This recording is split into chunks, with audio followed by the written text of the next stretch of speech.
میخواید یه شیرینی نارگیری خوشمزه برای نوروز درست کنید؟ همراه من باشید.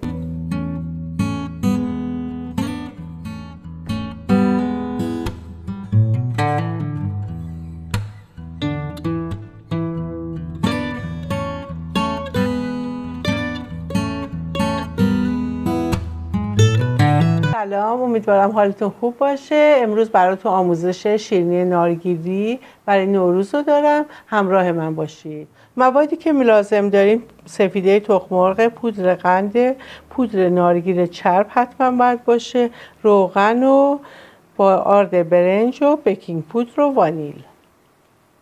توی این شیرینی فقط از سفیده استفاده میکنیم، ولی اگه دیدی تخم مرغاتون کوچیکه یه دونه سفیده بیشتر استفاده کنیم. خب حالا شروع میکنیم به فرم دادن سفیده.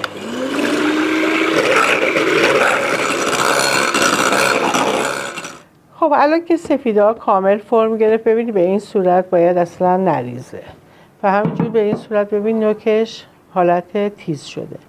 الان شروع ما میکنیم پودر قند رو مرحله به مرحله اضافه میکنیم، چون اگه یک دفعه ما اینو بخوایم پودر قند رو اضافه کنیم سفیده ما آب میندازه. پس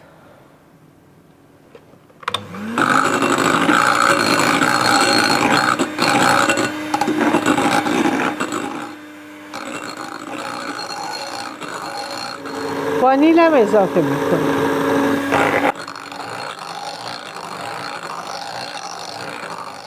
توی مرحله روغن رو اضافه میکنیم.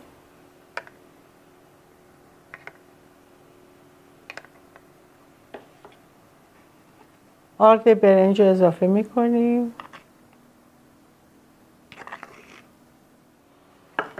بیکینگ پودر و یه دور شروع میکنیم به هم زدن. خیلی آروم و دورانی هم بزنید.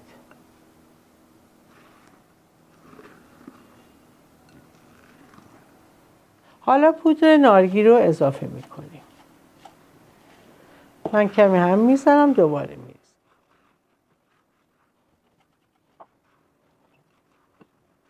سینی رو قبل از اینکه داخل فر بذاریم حتما چربش میکنیم.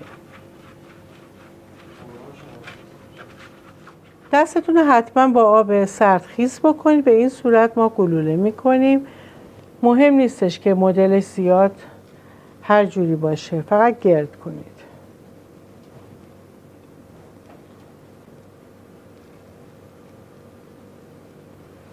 سینی فر رو چرب کردم. یک ربع خالی سینی رو گذاشتم داخل فر داغ بشه.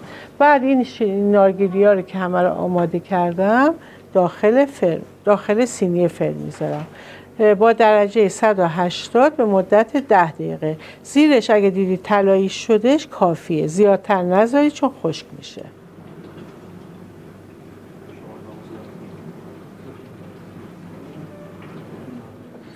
شیرینی نارگیلی ما ببینید من بعد از 5 دقیقه برداشتم سینی رو یه دور چرخوندم. نگاه کنید به این صورت اگه زیرش طلایی شد یعنی آماده است دیگه. فر رو خاموش میکنیم.